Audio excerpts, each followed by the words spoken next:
narrative hook, what to say, opening voiceover example. Yep. For most people, buying a car means a dealer lot and a test drive, yada, yada, yada. Yep. Yep. I wanted to drive. Yo, this is so good. I told you. We don't just have to read this. Like if I had my AI glasses, though, I would read the whole script. You just have to read this shit.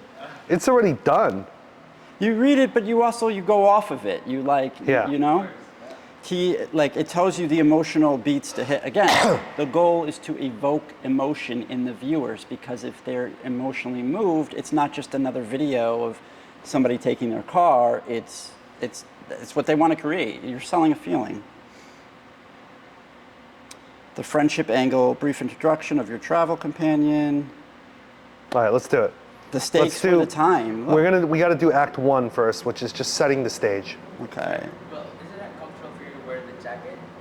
You want me to wear it? Yeah, just so you can put the mic, because when you move your head, the microphone touches your skin and then it makes noise. You got it. It's way better, like, I don't have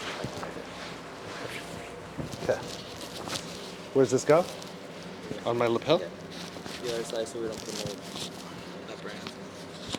Not sponsored. Okay. Cool. Good? Fix the neck on this side. Yeah. Yep. Okay, we don't need the filming because it's already filmed. Authenticity over polish, relatable, vulnerability, respect the machine. Final thoughts.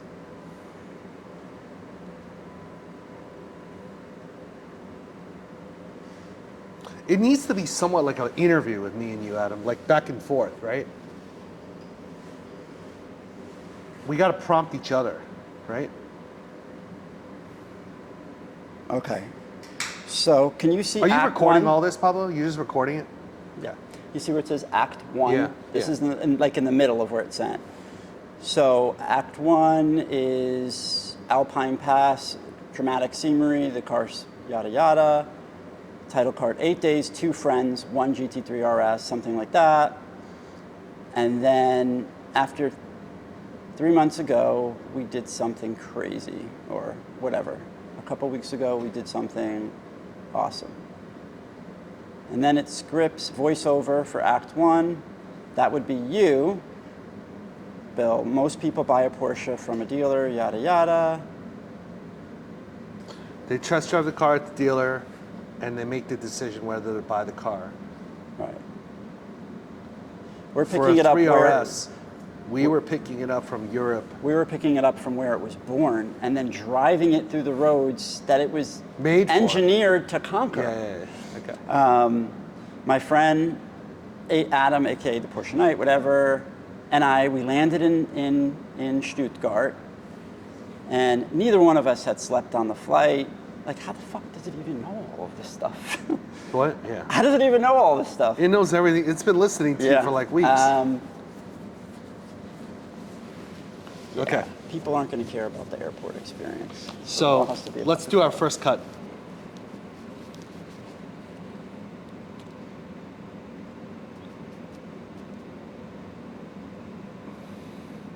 Adam, here we are. Back from our trip. Epic. Epic is an understatement. Legendary, I think. 8 days, 2 friends, 5 countries. Why did you decide you wanted to join this trip as my companion? Why? Do you want me to list one reason or as many as I can? Because, working with Porsche for the past 6 years and building, designing, and selling the 911s, it's been a actually lifelong dream of mine to actually go to the birthplace of where these cars are made. And, I've had several customers before that have taken advantage of the European delivery. And every time I was guiding them through the steps, I would say to myself, man, like one day it would be awesome if I could actually, I'm sorry, Adam. Yep. I didn't have my video on. I have to. That's okay. Give me 1 second. It's all practice. Right, cut to. How did that feel? We got to go like relatively quickly, right? Well, my take is always, again, this might be me perfectionist, but like I think it's better if we have, even if it's not a script, I think it's better if we have an outline. It's easier for everybody to piece it together. Yep. You know, like, because otherwise we're just going to be bouncing off of, right? Like, we're just going to be bouncing Yep. off because we're emotionally charged because we were the ones that were there, right? Yep. But for an editor, when he's making it, he's just going to randomly grab So let's things. first start I off think we with the summary, because we're going to show the Alpine passes, right? So Well, do we do... we start off with the why of this trip. What did we discuss in the showroom? The why of this trip is for a brand like Porsche to give a customer the opportunity to take delivery of a car that was designed for the roads where it was born. Once that car lands in a different country, it's a whole lot of work to make that happen again. But to take it straight out of the factory, little baby, and to drive it on those Alpine passes that you see everywhere, that is a dream come true. Beyond that, to drive it through 5 countries and take pictures in epic spots like the Casino de Monte Carlo, that's just crossing off a very special bucket list. So that's the why, and to do it with a companion that,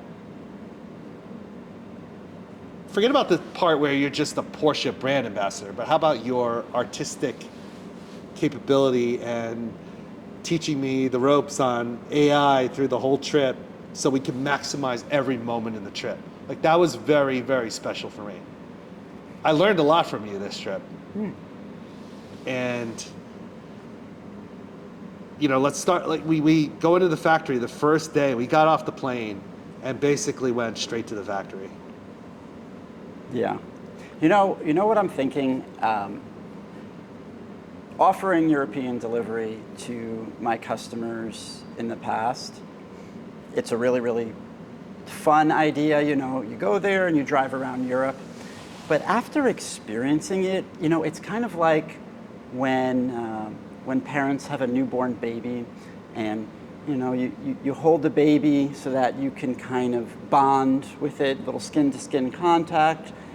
It's like Porsche has really figured out that with European delivery, it's basically like really bonding with this magnificent machine that you configured. You know, you're on the roads that the car was designed to conquer. So you get the car, you know, sometimes people, they buy a car, they take it home, they might drive it a little bit here, show off to a couple people, but nothing replaces that bonding time of you being in a foreign country and navigating these amazing roads.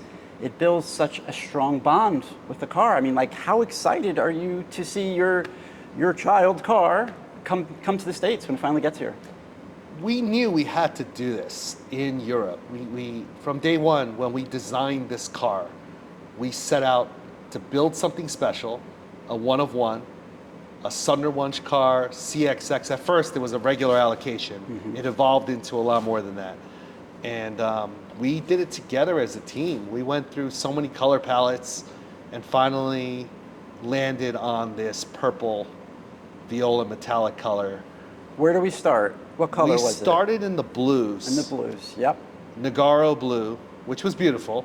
It would have came out very great. nice color, It would have sure. came out great. But we landed on a color that really wasn't out there in the 3RS. The 3RS is kind of, during these last 2 years, is kind of the car for Porsche, right? You have other limited models like the ST, but the 3RS gets a lot of coverage. Without a doubt, it's the most desirable, yep.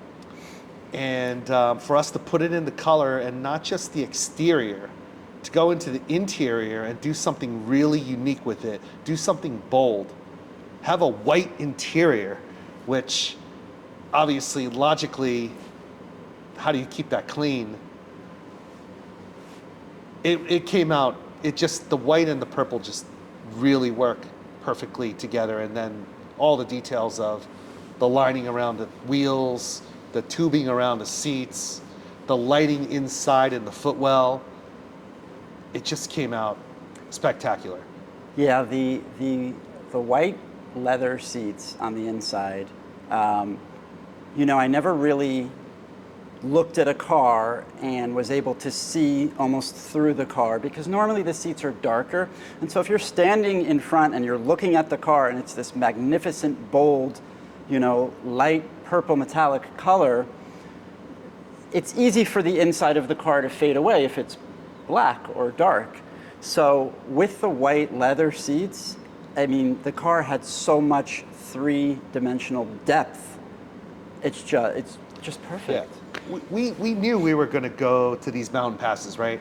Furka Pass is all over the place with Hotel Belvedere in the backdrop. We knew we were going to go through these hairpins, but to do it in a 3RS, and the moments that we had in the passes where we ran into influencers that we've watched, you and I watched for years, and then to be able to stop him and say, can we follow you and you follow us around the hairpin and have this recorded? You couldn't have scripted it better. And while we're doing it, have a Carrera GT rip through in the wild and hear that V10. I mean, it was, you could not have scripted it. And to come back to the hotel after that and have two Carrera GTs parked in between this baby we just gave birth to. We saw several. I think even the first morning that we were in Switzerland, and we took off from the hotel and we drove, I don't know, maybe about 20 minutes, and then you said, you know, let's just adjust the camera. So we pulled over to the side of the road to adjust the cameras, and while we're fixing the cameras, all of a sudden you hear this beastly, monstrous noise thundering through the mountains, and I was able to turn around quickly to be able to capture that first Carrera GT that we saw. And it was like prophetic of what the rest of the trip, the week and the day was going to be.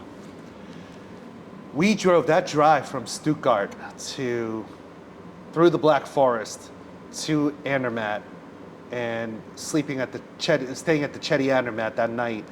That was a long day. We visited a castle, Hohenzollern Castle, Prussian regime. Yeah. We visited the Triberg waterfalls. And we finally got to our destination. It was mostly forest road, but we knew the next day was the day. That was the day in the Swiss Alpine passes. Yeah, we did a lot of driving and we covered a lot of things, but thinking back, it doesn't seem like it was that long. I mean, everything happened so quickly. And I think that's because we had a mission, right? We want to see everything, we want to experience everything. Let's get to it. Adam, we got to the Suchten Pass first. There was a natural body of water.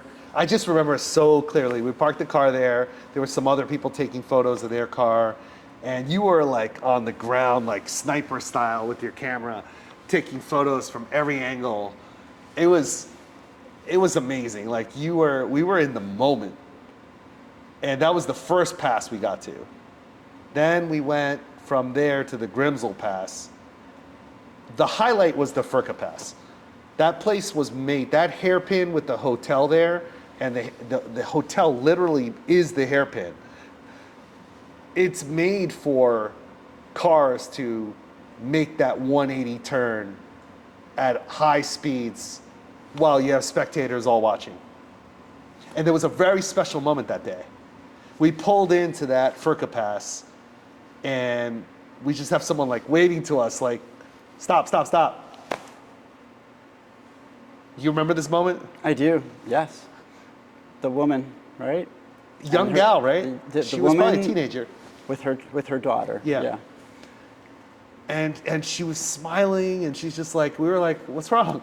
She said, can I just get a picture with the car? And she turned back at her mom, and we looked at the mom, And she's like, she nods like, yep, that's all we want. That moment, Let me ask you. You chose the color. You configured this car, right?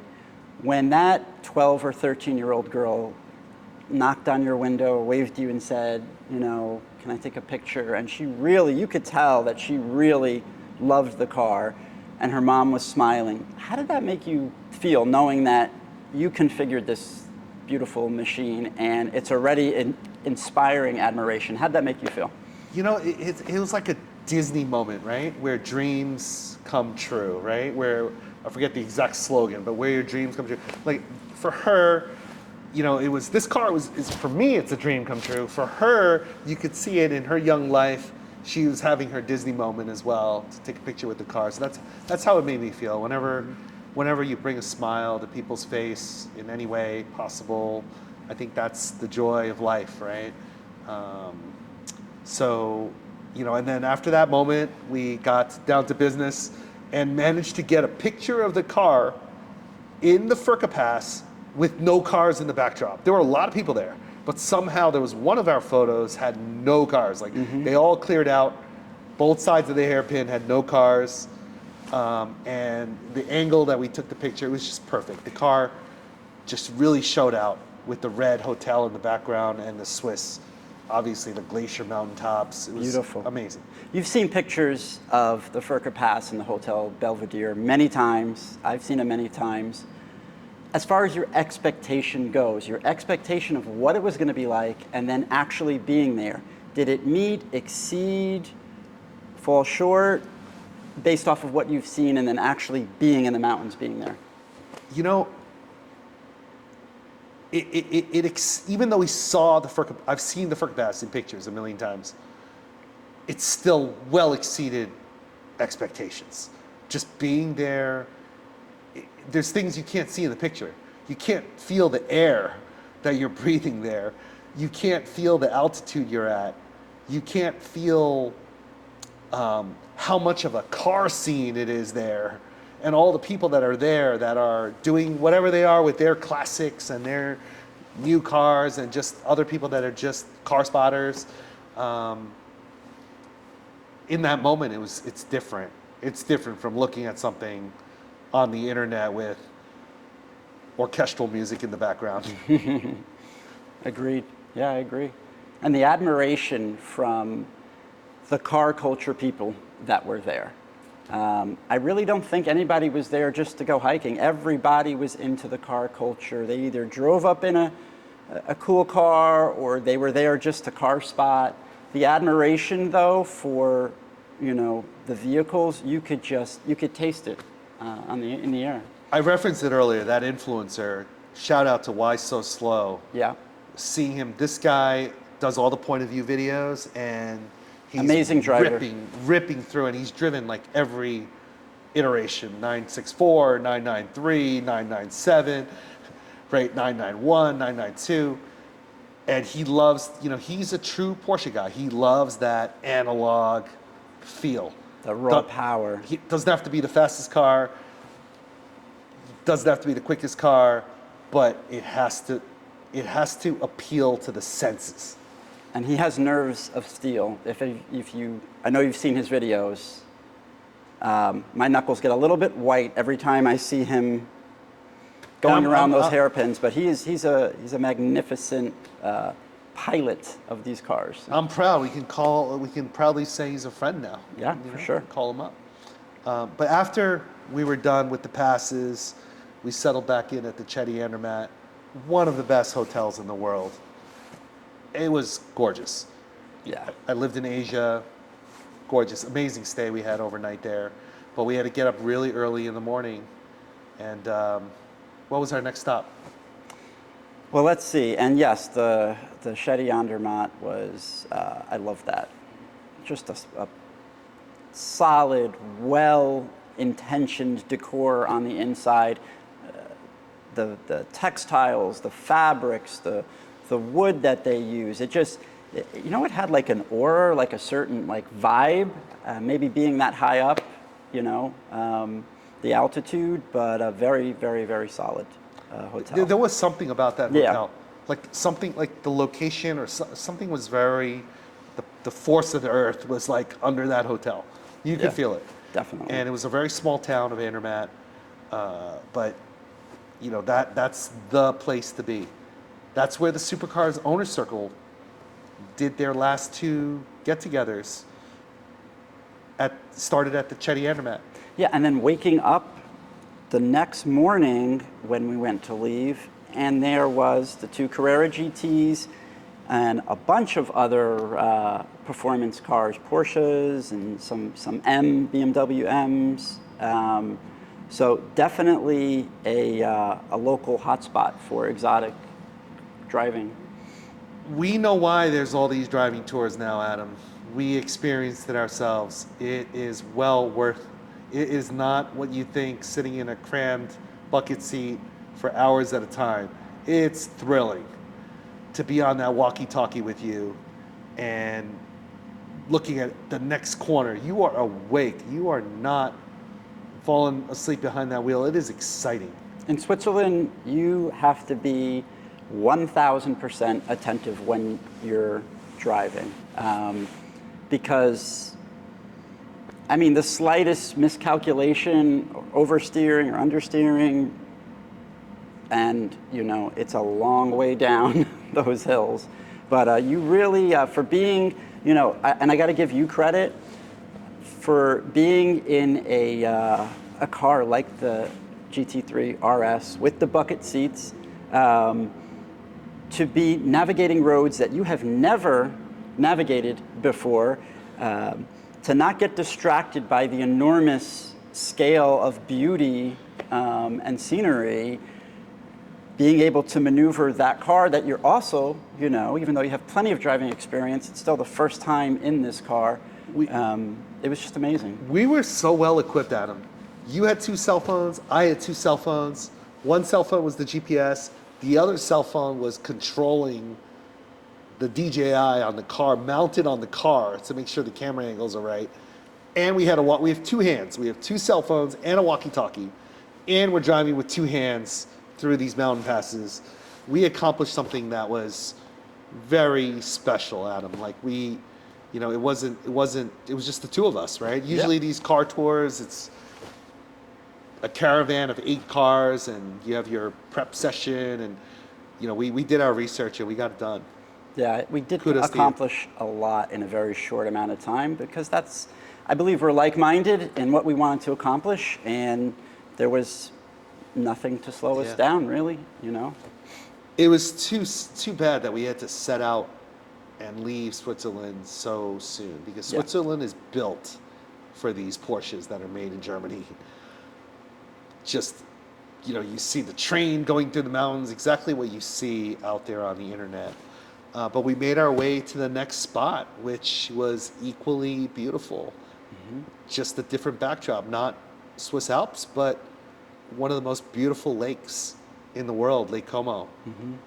Home to Concours d'Elegance, one of the biggest car shows or car events, car get-togethers, and also the largest speedboat race in a circle in the world on Lake Como. Yeah. Even the road to leaving Switzerland to head to Lake Como, how long did it take us to get there? Was it 3 hours? It was about 3 hours. 3 hours. Do you remember when we were coming down into Italy, how, I don't know about you, but my ears were like, those long road highways down, my ears were like popping because just the steady decline over like an hour's period of time. I mean, you're in a different world when you go into Italy, right? Yeah. You're feeling like the roads are wide again. Feel a little bit like the U.S. going in there. But obviously, once we got into Lake Como, you're in this village, 25 villages or municipalities surrounding this gorgeous lake. And thanks to you, we took a boat tour. I was thinking we would just be driving around, but you're like, no, we got to get on a boat in this town. We got on a boat and stopped in the village of Bellagio. You remember that? I certainly do, yeah. I think the idea behind taking the boat was when we first arrived in Como, Switzerland, most of the roads were, especially the passes were, just 2 lanes going in each direction.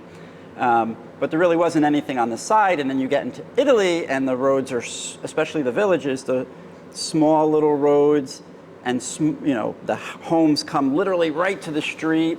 So just driving through them, especially in the GT3 RS, would have taken a lot more time if being careful. So being able to have a private boat tour, I think we got to see a lot more than we would have with the allotted time that we had. Yeah. Pulling that car into Villa d'Este was a moment as well. Mm-hmm. Long entryway. It almost feels like you're driving into this huge private residence. Yeah. With a massive long driveway. And to know that we stayed overnight at a pretty iconic hotel, and it certainly met the expectations. The service there was phenomenal. Our breakfast in the morning in the first row overlooking the lake was memorable. Sure. What was your favorite as far as the landscape? Because that place is meticulously maintained, but which part of the grounds was like your favorite? I think it was that pathway leading up into the garden. That was made for beautiful photography, made for weddings, made for whatever event you're hosting there. It's no wonder they have that car get-together, car show every year there. It's gorgeous. Yeah, I love that. I love the little boat ramp that they had, the private boat ramp. It's just, there's so much history there, and even though the caretakers might have changed over the years, you still get that sense of this, just so much history that happened. The special moment in Como was we got in there really late looking for a restaurant that might be open at 10 p.m. Yeah. Thinking to ourselves, it's not happening. We end up strolling into, because we took the boat tour after the next day, and the young man told us, we said, where'd you guys eat last night? And we gave him the name. He's like, that's one of the best restaurants in Lake Como, and the food was great. We had, I remember so distinctly, our table-side tiramisu. It was made on the spot, the mascarpone, the liqueur that was, and the flame, it was delicious. It was dessert, but everything before that was great as well. It was not a large place. It was a small place, but it was like up on a cliff or on a hill. Ton of character. And you can see the village below, you could see the lake, you could see across the lake, and the food, Italy, I mean, I've never had a bad meal in Italy. The food was amazing. They had these little burrata, mozzarella samplers, all flavored with different fresh fruits, vegetables, fish. Oh, it was amazing. It was an amazing meal. I'm recalling now, we booked our tour, I think that night, right, for the next day, very short notice. So we didn't get a time on the boat until about 4 p.m. So we had a lot of time. It was an afternoon. Yeah, we had a lot of time to work with in the morning in Lake Como. And we ended up zipping down to Milan. Yeah. Not realizing well, we realized it, and we're like, let's go check out Milan. Super close, big city, beautiful place. We went, walked around. Lots of people, lots of shopping people. It was shopping. lively. There was a lot going on. The stores were busy. It didn't feel like the economy was, it felt like the economy was humming. It was also, you look online and social media, and sometimes you see other countries where, people post a lot of negative things like it's unsafe or you have to be careful. I mean, I didn't feel threatened, unsafe at any point in time in Italy. I mean, everybody was, for the most part, extremely friendly, and it was just a good vibe. But one of our missions on this trip was some epic hotel photos, right? And we got it at Villa d'Este, not on the way in, but on the way out. Right? On the way out, actually, there was another moment in there. We pulled into Villa d'Este's parking lot, and inside was a 3 RS with a license plate that was one number off from ours that we had run into We had over in seen the Stuttgart. first night, yeah. First night. when we were staying at the Emilu in Stuttgart.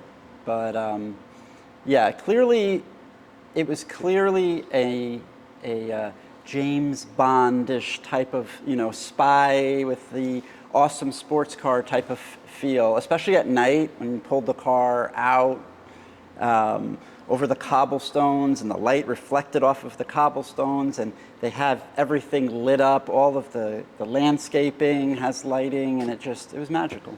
As we go along, like I really want to top 5 moments, just bring them up. One of mine, I'm going to bring it up now. I'm going to go back in time a little bit. Going into the Special Wishes Sonderwunsch factory, where Porsche customizes for customers interiors, exteriors, anything and everything. To actually be in that factory and see what they're able to do. There's a reason why Porsche is the #1 brand in the world. I mean, it's just their workmanship in that factory with paint. We met the one person that can fix and do anything 918 related. Your favorite car, right? Your favorite Porsche, I want to say, right? Yes, indeed. The most beautiful. It's okay. Don't be shy. That was one of my top 5 highlights, to go into the Sonderwunsch, where those dreams are made, where your one of one is made. What was special for me being in that factory is, Porsche makes fantastic vehicles, right? And they've always made fantastic cars, but Porsche makes the cars, right? And you can kind of pick things out and you have options. There's over 1 million ways to build a 911. But being in that special area, which was larger than I had imagined it, and knowing that this was an area where the customers, the ones that are designing what they want in the cars, this is where you really get to see the wide range of tastes. I mean, we saw cars in there. We were a little bit limited on what we could say because it's Porsche wants to keep it a little bit private for their customers until they get the cars, but you could really see people expressing, what's ever important in their lives, and putting it directly into the car. Was that one of your top 5s? That was definitely, yeah, definitely. Furka Pass, top 5s? Yes. Okay, we'll go through and we'll rank them at the end. Yes. I don't think 5 is going to be enough, but yes. Yeah. Well, we'll see what we get to. But yeah. After that, we left.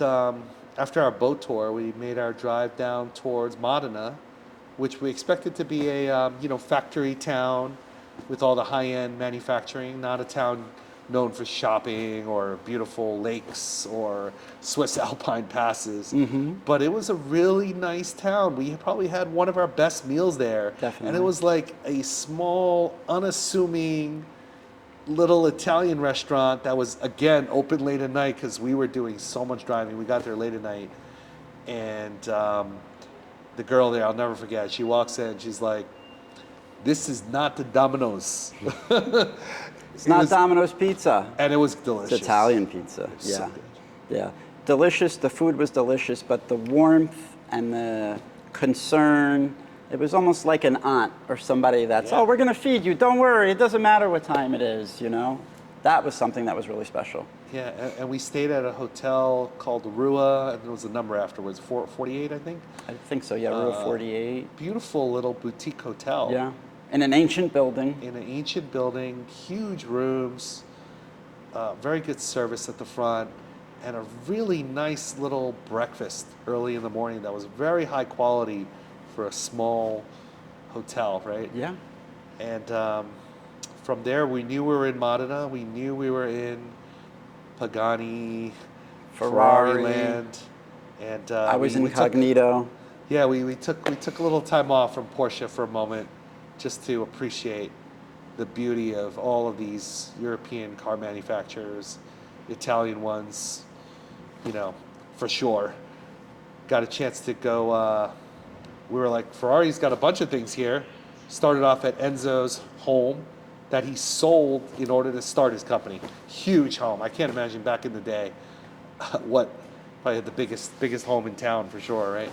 Definitely.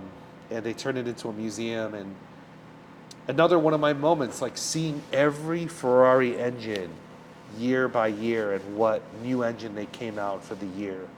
That was pretty, that was just a great history lesson, automotive motorsports history lesson, to see, you know, Ferrari and their iconic V8s and V12s and which one came when.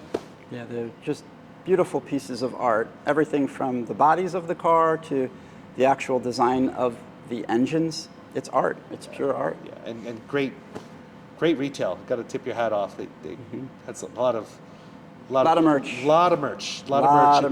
It's another, you know, global iconic brand, and the merch definitely matches the brand.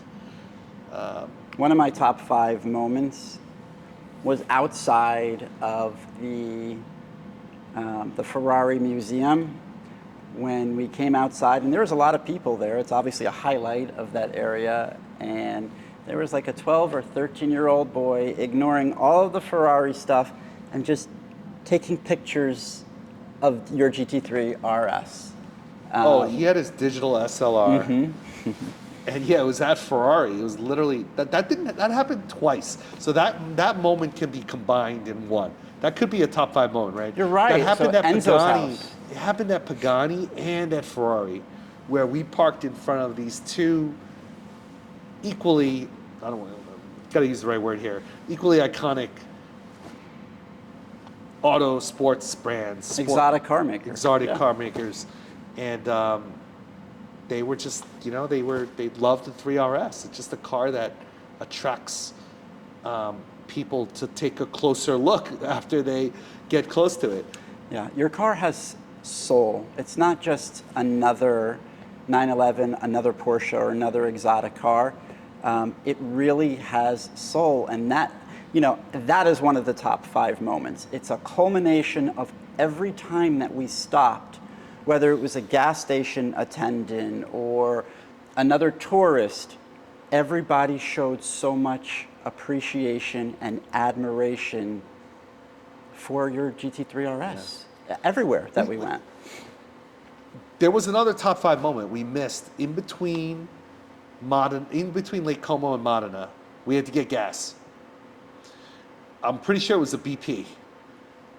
And we have a photo right there with the car flanked by 2 gas pumps in that perfect nightlight. While we're there, a crew pulls up. Actually, a crew was there. 2 guys were there. It's a Ferrari and a Porsche GT3, I believe. Yeah. It wasn't a GT3, but they saw our 3RS. It was a different 911.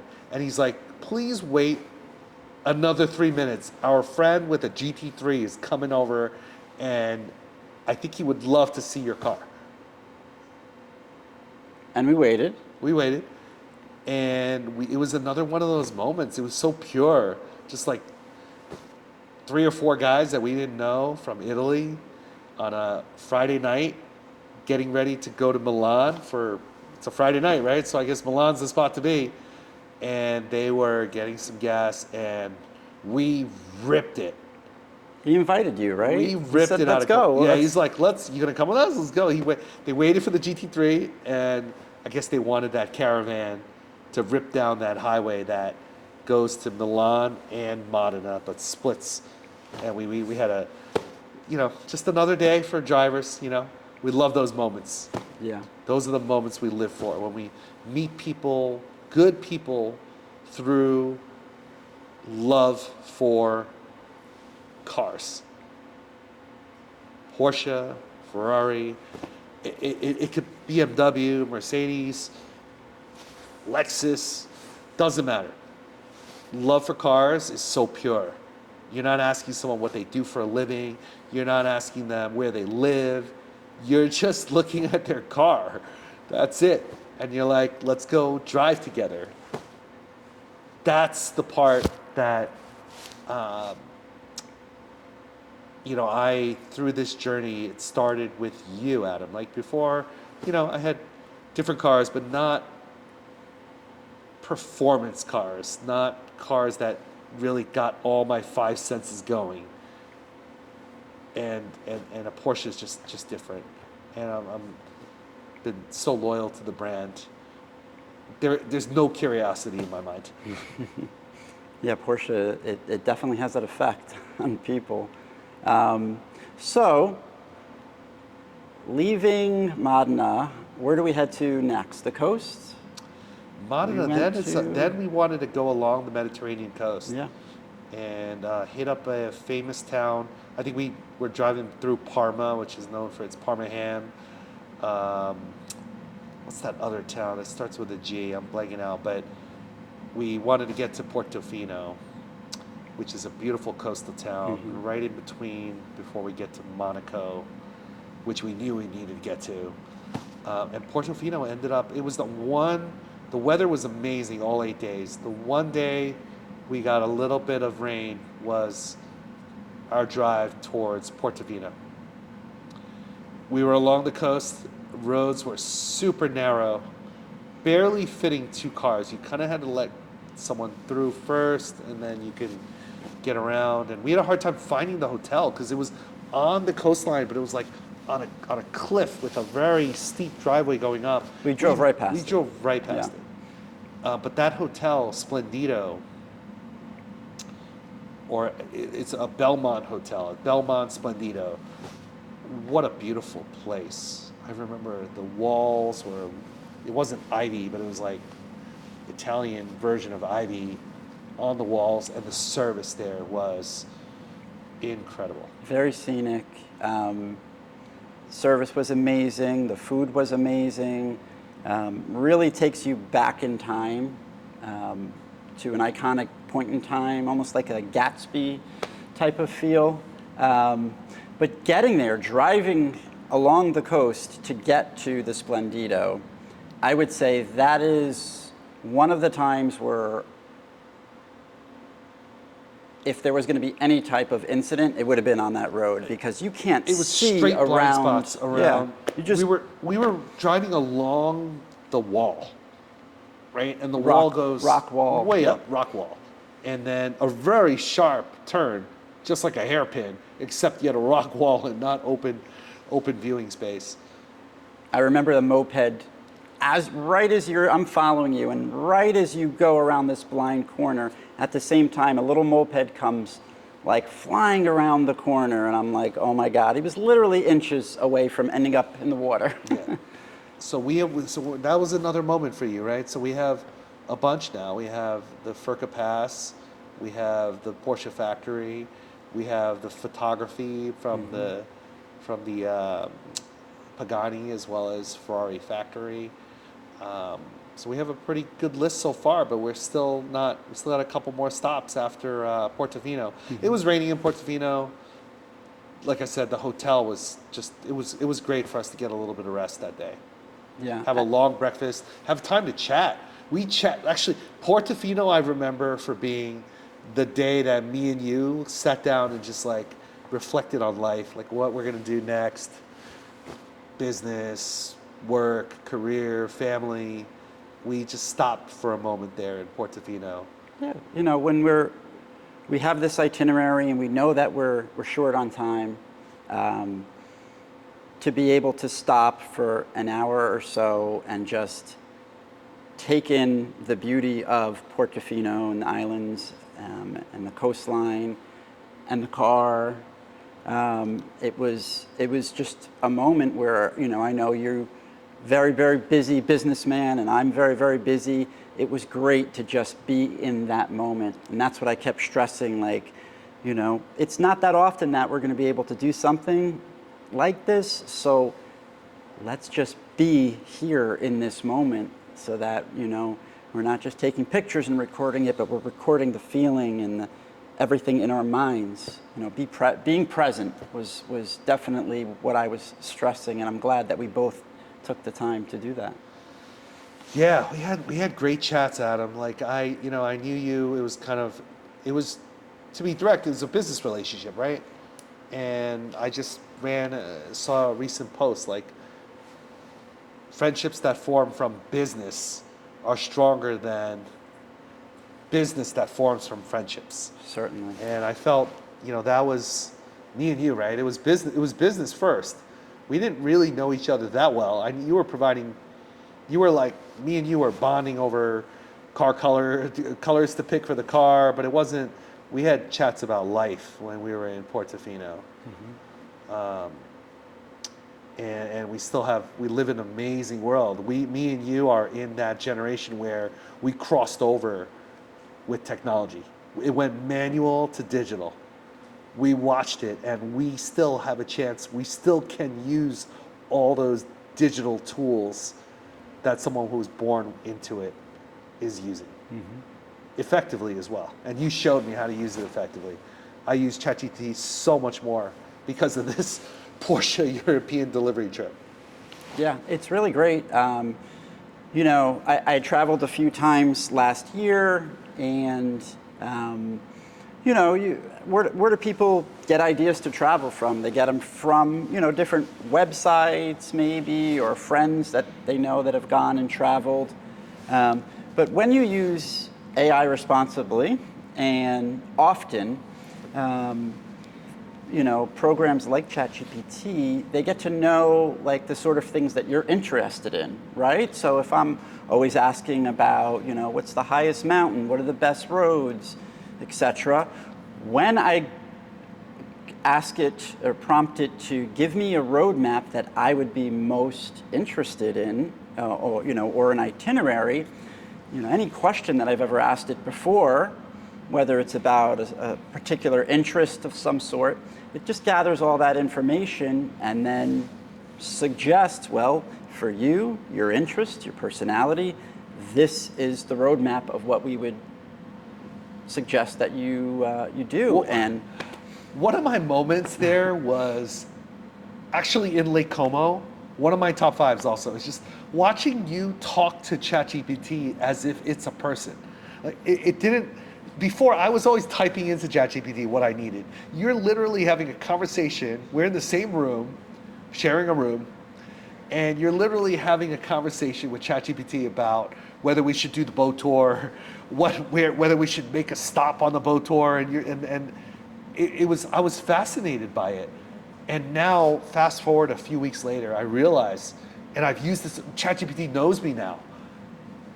I was asking it a question about a potential business opportunity, and it told me how it fits into my current business ventures, and whether it's food or fitness, and like, oh, this is what you could do as it pertains to this business. This is how you collaborate. And I'm just, you know, like I said, Adam, you kind of like fast forwarded me in my education and usage of that. So this trip meant a lot to me. Yep. It was one of my 5 moments. It has nothing to do with Porsche, has nothing to do with the delivery, but it has to do with what Porsche gave us, which is like a new level of friendship.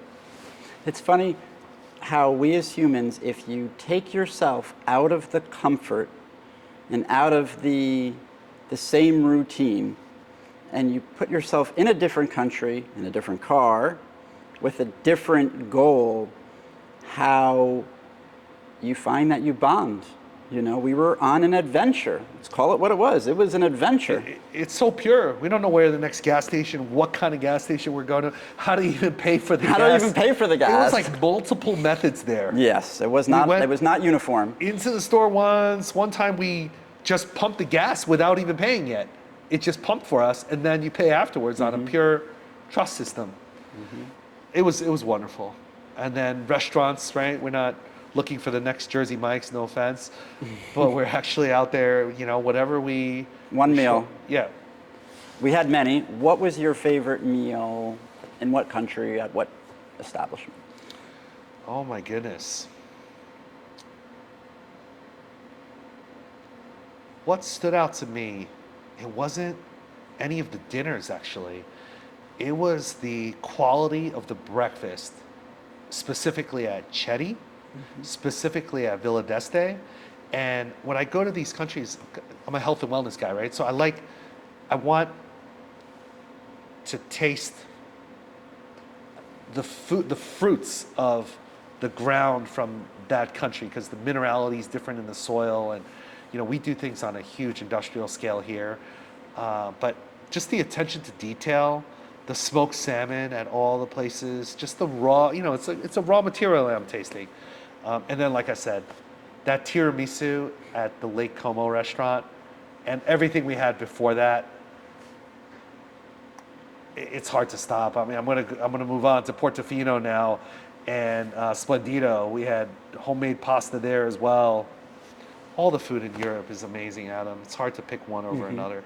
So speaking How about of you? How about you? Sorry. Gato Negro, I think was the name of the restaurant in Como. That was definitely, if I had to choose one, that was the best meal. Just the presentation and then just the taste. You know, they always say that food tastes differently in Europe, and it certainly does. It doesn't leave you feeling bloated or tired. It's just very, very wholesome. It tastes pure. It doesn't taste like, sometimes chemicals. I think they're a lot stricter on what they're allowed to put, in their food.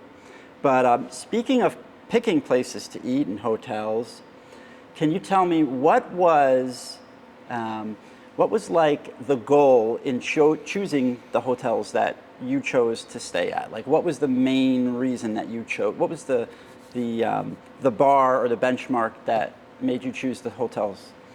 I think they were a couple of points to make on that. One is we were only staying in every city one night. So I wanted to experience what the best that city had to offer. And the second thing is the history. Europe's history is so long. I wanted to make sure that we stayed at places that had a history, not a modern decor. So Villa d'Este, tons of history. Splendido, tons of history. And then the final stop, Negresco, was a museum left behind by the estate of nobility. And she had some really interesting things in there. She had Picasso work that was just sitting out there. She had some statements that she was making through the art that she was keeping. Europe has a long history, right, of war and different things. But go ahead. Was that the first time? I know it was for me, but was that the first time when staying in a hotel, you actually walked to each floor and went down every single hallway because there was so much fantastic art and varied art, not just pictures, but sculptures and furniture, and it was amazing. It was definitely one of the top 5. And I don't know how to describe the ballroom of that hotel. It wasn't like a ballroom set up so you can host weddings. It was like a ballroom set up because it's a palace. It's the palace's ballroom. It's right in the center. There were no seats, all open space, beautiful red carpet. And then another moment was just seeing it in the pictures, but then actually seeing this purple light flashed up at the front of the hotel, right along the water line of Nice, which is on par with anywhere in the world, that shoreline. And to have our car valeted on the main street and on the shoreline with that purple light of Negresco in the background, that was a moment for me. Those photos came out incredible. But we're missing. I think we mentioned 4 or 5 moments, but we're missing the Monte Carlo in between Nice. Yeah, Monte Carlo was a whole different ball game. But speaking of valets, how many valets were fighting over which was going to get to park the GT3 RS? If you remember, we won't say any specific hotels, but there was some disagreement on who would get to drive the GT3 RS and park it. And it was funny because Hotel de Paris, right next to Hotel de Monte Carlo, there were a lot of valets there. A ton. And they see cars all day long, every day. But there was something special about pulling into there in this purple Viola metallic car. people, they wanted, there was definitely a fight over who would have it, and they had no issues parking that car in front of the hotel. Yeah, and it was parked there for, I don't know, from the afternoon all the way until the hotel first, and then we were like, we got to get in front of the casino. Yeah, it's iconic. And I have to say that I've seen hundreds of pictures of the GT3 RS online now in front of the casino. And it doesn't surprise me because while we were there and we walked around, we went to dinner while the car was parked there was literally thousands of people and they were all to this snapping day, pictures. I still don't know the secret of how you managed to allow them, for us to be new customers of the casino that they never met before, to get that car parked right in front of the front door. And one of our pictures, it's not just in front of the front door, it's the only thing in front of the casino. I think we took that picture late at night. But to get the car solo there, as well as at the Furka Pass, that's like hitting the lottery. Yeah, they There's did cars say, there all day long. When we first got there and I asked the valet at the casino, I said, we're staying at the hotel right here, but we want to park the car right in front. And he said to me, oh, no, it is impossible. You cannot, only the gold member casino players are allowed to park in the front. It is impossible. And I just talked to him and I pointed at the car, and when he saw the car, his eyes went, and he looked at it, and that's why I'm saying the car has soul. The car, it has its own life, and people not only want to take pictures of it, but they want to be around it. And that's where, before I got involved, like, to think through the price tag on PTS, right?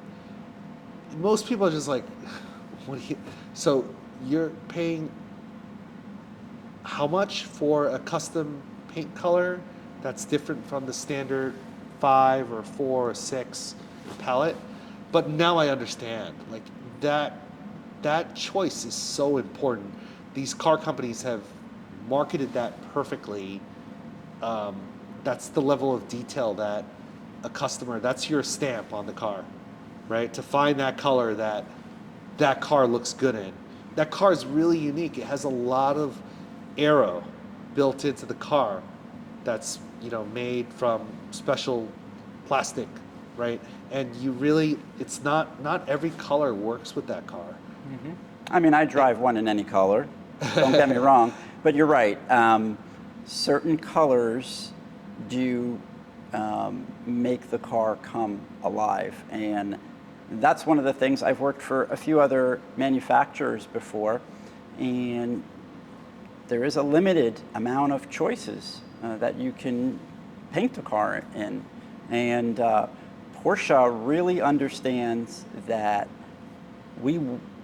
as much as we sometimes like to be in a group of people and we follow the same trends, we want to express our feelings, our emotions, our personality in our car. So to be able to have over 100 colors to choose from, to really hone in and make it special, is really what, is really capturing the essence and the soul of, And individuality.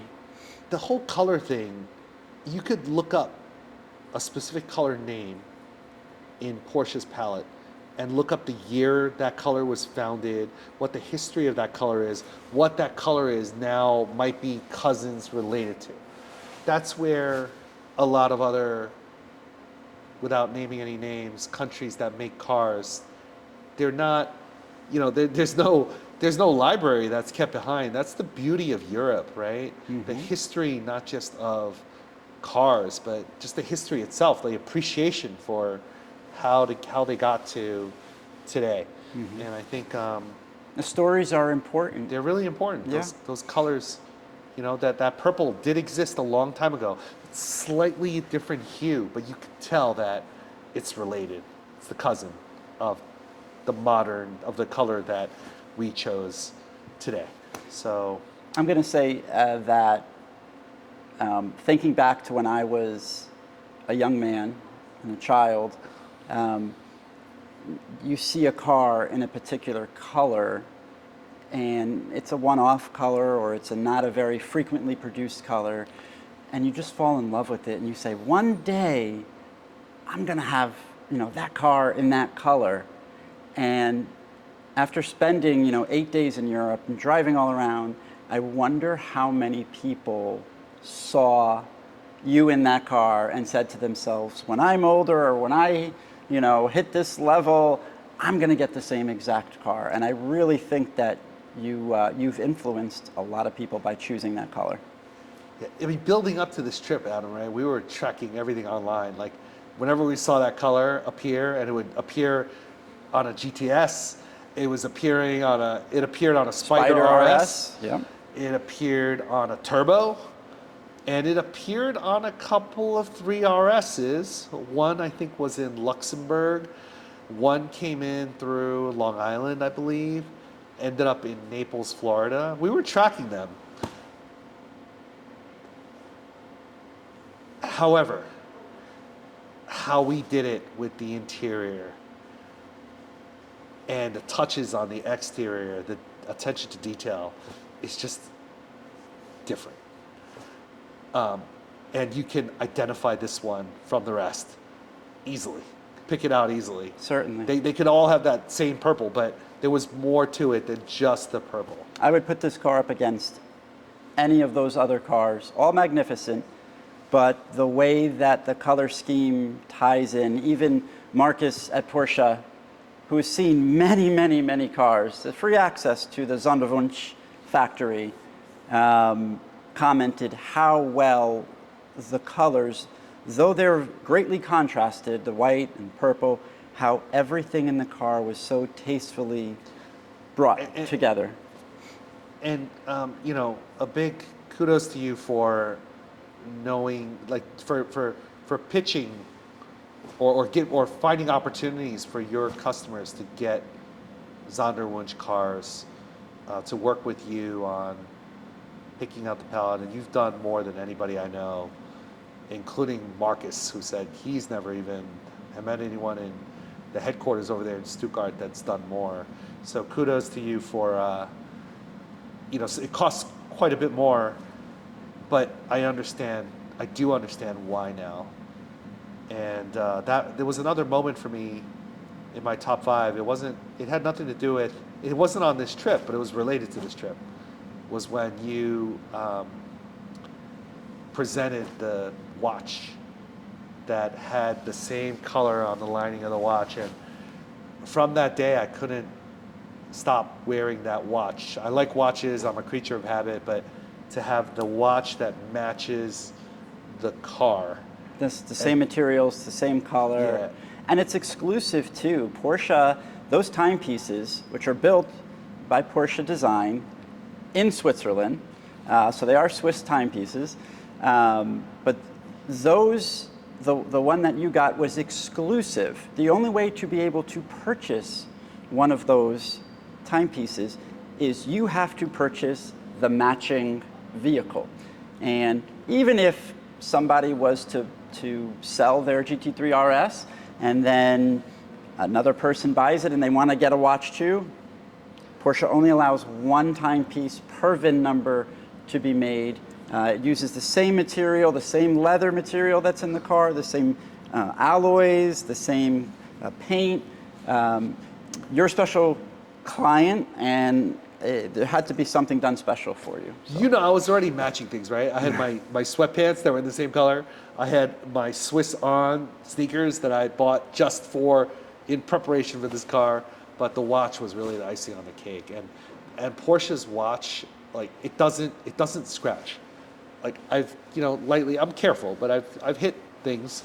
It doesn't, whatever they made that watch with, it's so Porsche. It's subtly elegant and of the highest craftsmanship, right? And high performance. Porsche's funny like that. You know, sometimes when I have new clients that are new to the brand, and you can kind of sense that they just generalize Porsche. Oh, it's luxury, so it's expensive. And I tell them, it's not expensive because it's just a name brand. It's a little bit more expensive because the parts and the processes that they use are extremely high quality. So yes, it is not cheap, but what you're paying for is, you're not paying for just the badge, you're paying for the engineers and the craftsmen behind the badge that make these, and they sacrifice nothing to make sure that whatever it is that they're doing, because remember, before they were a car company, they were a design company, and many manufacturers use their patents in their vehicles. They are the engineers, the designers of perfection. It's the best, the best. It's visceral. If I was to have one word, it's visceral. The experience, like I said, the hearing, even sitting in the cockpit of the driver's seat, it's just, you're wrapped around like a glove, and you're not worried about any part of the car that you may not see, or you may run into a wall or scratch something. Like, there's something about it just fits like a glove. And then on top of the glove sticks to the surface. It does. And the 3RS is really the pinnacle of that, with its 1,800 pounds of downforce at high speeds. It's the one when it comes to track performance. And I'm really excited to, we're still waiting for it to come land in the US. But that last day of dropping it off for Porsche's transporter in Nice, we were a little worried that morning that we wouldn't find the spot to drop off the car, and then we had to catch our flight, international flight. What would we do with the car? We'd have no one to drop. What would we do if literally we couldn't find the transporter, and we're literally standing Stay another week, that's all. We would have stayed Drive longer, back right? to Germany. You're right. It wasn't a bad thing. But that moment of dropping it off, it was really sad. It felt like I was dropping my son off at boarding school. Yeah. I was bonded to this car, Adam. Tears were like wanting to come out of my eyes because of all the moments that I had in that car with you, Adam. Already. It was so, this week, I can't put it in words. It was so emotional. It's a culmination of so many things. Culmination of 2 years of waiting. Culmination of knowing that this beast of a car is the power of this car. I don't even feel I'm worthy to be in control of that kind of power. And to be able to, these days, as you know, material possessions they might be important to you or important to others, but in reality, in my book, experiences are everything. And this is a unique one because you have this material item that's giving you those experiences, right? Without it, it's a whole different experience if you're driving a different vehicle through the Swiss Alps. So it's a combination of both, but it's the experience. The mission was our experience, right? Our mission was to experience this drive with this car as our tool. And I think some hunch gives me this is not going to be the last time we do this. No. When you speak of being emotional, and when I'm thinking back of what was the most emotionally invoking moment, if you can recall, we obviously spent a lot of time going over the build, right? But there was a couple of last-minute changes that we made that we never saw the renderings of.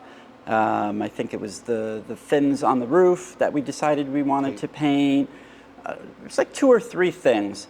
And then, the process is a long process. Nothing that is brilliant is done quickly, right? So, but when Marcus at Porsche, at the delivery center in Stuttgart, when he pulled off, when he pulled off the cover, I was experiencing 2 things. One, I was experiencing my own awe and satisfaction of seeing this car look amazing, and then I was also trying to see it through your eyes of, are you happy with the way that this vehicle turned out?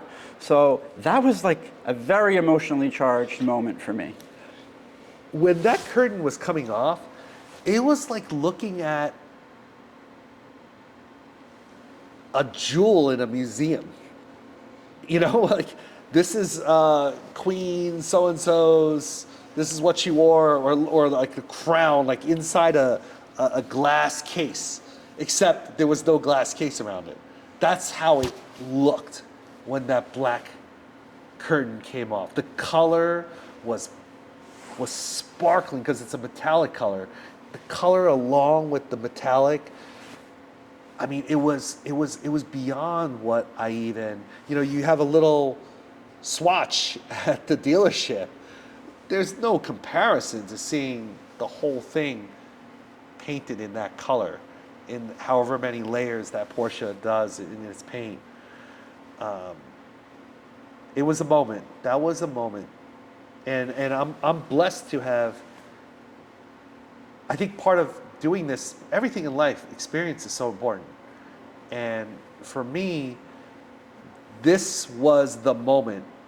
But I had some experience because I took a previous delivery of a car that I traded in and don't have anymore, and I took delivery with my son almost 2 years to the day. And they pulled the same curtain off in that delivery room at headquarters, not in the same slot. We were in the creme de la creme of spots next to the old gas pump that they had. I was in the first slot 2 years ago with my son. And after I did that delivery, and it was a completely different trip, right? We went on the Autobahn and literally wanted to test what not having a speed limit could do and how fast the Porsche could go in a straight line. This was a completely different experience, but I think that experience helped us plan. We knew we weren't going to go down towards Munich.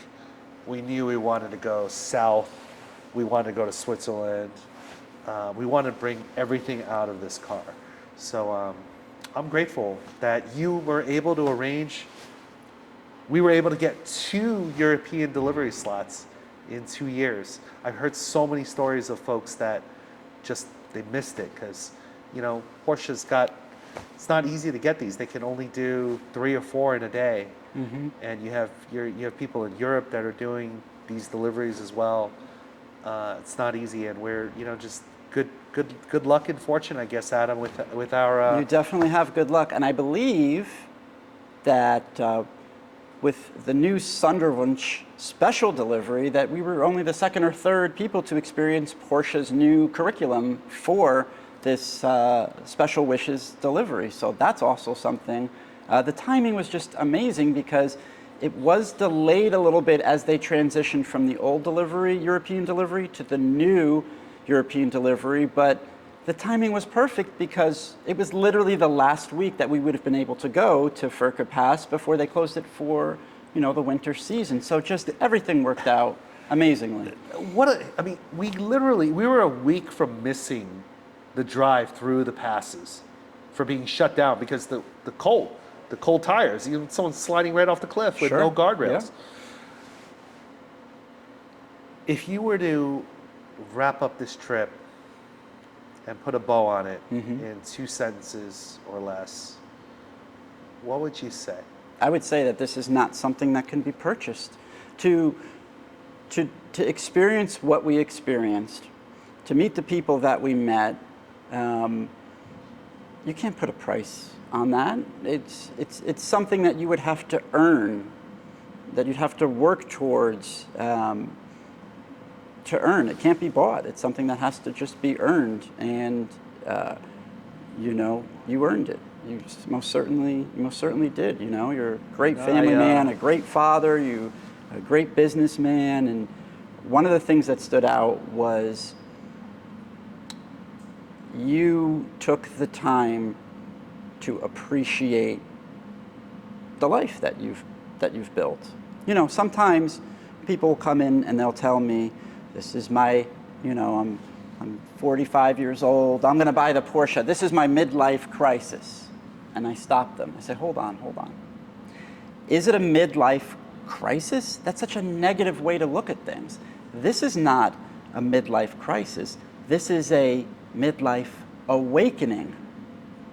Because when you're young and you have these goals and you want to work hard and you're building the family and you're so focused on doing the right thing and earning or educating that you don't take enough time to appreciate all the hard work that you've done.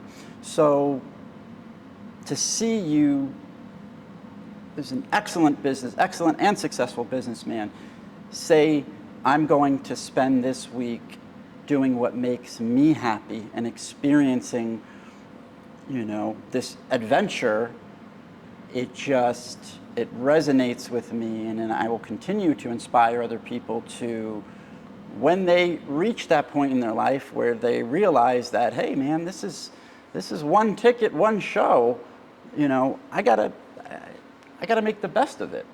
Setting aside some time to do that for yourself is probably one of the best rewards that you could have given yourself. I appreciate that, Adam. And similar to that on your side, I know you're like the busiest person running, inside of that operation in Englewood.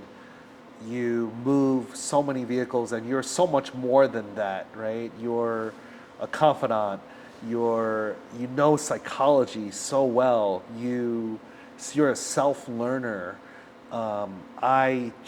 Those many moments, like I said, that moment in Portofino with you, of just being able to like step back a little bit and chat with you about life and how we approach things and what we still want to achieve, and I just feel like two genuine hearts together, pointed in the same direction, and there was a lot going on at home on all fronts for us, but we were able to slow things down a little bit, stay safe, not have any accidents on the road, and appreciate everything that a different part of the world had to offer. Europe has so much to offer. In the US, oftentimes they talk about quality of life, but it's not quality of life of people being lazy and not working. It's quality of life. What I saw there was a balance of life where, you're not it's a nonstop rat race in corporate, burnout, this and that. I feel like people in Europe, they respect the food they eat, they respect keeping things clean, they provide service under all circumstances. We have, I love the US, I love my country here, but I like to learn from others and pick out where we might have certain points of weakness. And to be able to do that with you was truly, really special. And family, same thing. Family, I'm taking on a father's hat, right? But with you, we're par, and we're sharing based on your life experiences, how you see it, based on my life experiences, how I see it. And I think that's what made for an incredible trip, and hopefully many more to come. You inspired so many people to do this. It's like in the flow of your work, and I'm sure people are knocking down your door for tips and advice on what to do or asking you to join them, and I'm glad I got an allocation of your time in addition to the allocation of the car. So thank you, Adam. Oh, you're quite welcome. It was an amazing experience, and it's not work. It honestly is not work. The saying goes, if you find a career doing something that you love, you'll never work a day in your life. And though I do spend a lot of time, and it's not work. I thoroughly enjoy meeting new people, and do I sell cars? I guess yes. That's, if you're going to sterilize it, I sell cars. I don't look at it that way either. I look at it as working for the company that makes my dream car since I was a little boy. I just help facilitate the realization of dreams. Yeah. That's the way that I look at it. Adam, like, camera aside, like, there's like 100 moments from this trip that we could like rehash from our memory at a whim. That's how like epic the trip was, right? Truly, It was Me and you overwhelming. could It was pick out- overstimulating We at could pick out times. moments. Oh, right? yes. Trying to find the wholesale stores at that place in Milan, right? We're like, oh, let's go see what the wholesale looks like. Trying to find you because we lost each other on the highway. The serendipity of every single day. Like, we were going to a store in Milan that was like almost a mile away from where we parked, but the navigation said park there to look around the area. And what's the first store that we come upon is the Smeg store, where they just are now showcasing Porsche's new. I know the ads came on right away when I got home. It was like, It's like we were a little ahead of the game there. We're posting, the new refrigerator and chalk and pink sample, and then boom. Yeah, no, it was a lot of. There were dozens and dozens of moments each day. When we came around the corner, remember we're driving in Switzerland, and then I see that green GT3, and I'm like, wait, we have to go back. We have to stop, because if whoever this individual is driving this brand new oak green GT3 Touring, has seen, your GT3 RS, there's no way that there's not going to be a photo op here. So we turned around and we came back, and then we met Philip, and it was just so many things that happened that were serendipitous. the photo of you in front of Chetty Andermatt like this with the Carrera GT and the purple one, and your arms like this, and the camera was shooting from like above. Right? It looked like it was shooting down. How do we make? Oh, the guy was on the ladder. He was on the lift putting up the Christmas lights. That's how I remember it. Yeah. All these moments, like I said, there's probably 100 of them that we could rehash like that. Like we could put ourselves right back in that moment. Yeah. And you know what? I also appreciate how sharing and kind you were with this new, very expensive vehicle. When somebody said, oh, can I sit in the car? Some people would have been like, oh, I have the seat set a certain way, or no. You were so kind. Anybody that showed appreciation, you took the time out of your day and your trip and our tight itinerary to spend time talking about the car, to let people sit inside of it and imagine that it's theirs and take pictures of it. That really gave me a little bit more respect for you than I already had, which is a great deal, to see that you really want to share that feeling and that excitement with anybody that is interested. And that was really touching. It was. I remember that moment. It was really fun it was 3 fully grown adults from Finland. And it was a special moment too. The kids, great, right? The adults, same thing. I get those moments all the time too. I mean, the smallest of things, that's what makes life, right? Let me point this out to you. It's something that you may not have realized as I'm thinking about this. When I was following you, right? So I'm behind you in a different car with the camera mounted, and you're taking the lead, you're driving, you're navigating roads we have not been on before.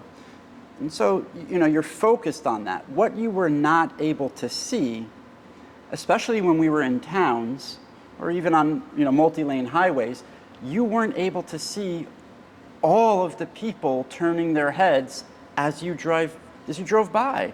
I mean, literally, if we were on the highway and, we're passing people and you're just looking forward, but then I'm following behind you and I'm looking at the people, and how many times I saw people, it was just an unlimited amount of times that I saw people pointing and smiling or scowling, and it was amazing. And Adam, neither you or I are attention mongers. No, I think the main thing though, when you buy a car though, you wanna, I don't know who made this famous, but when you lock the door, how many times do you look?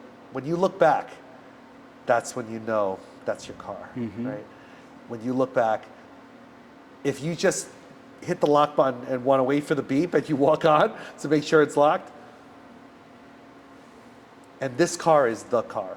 This car, I'm not looking back one time after I've parked the car. I'm looking back like 3 or 4 times every 5 steps forward. And that's really special, you know?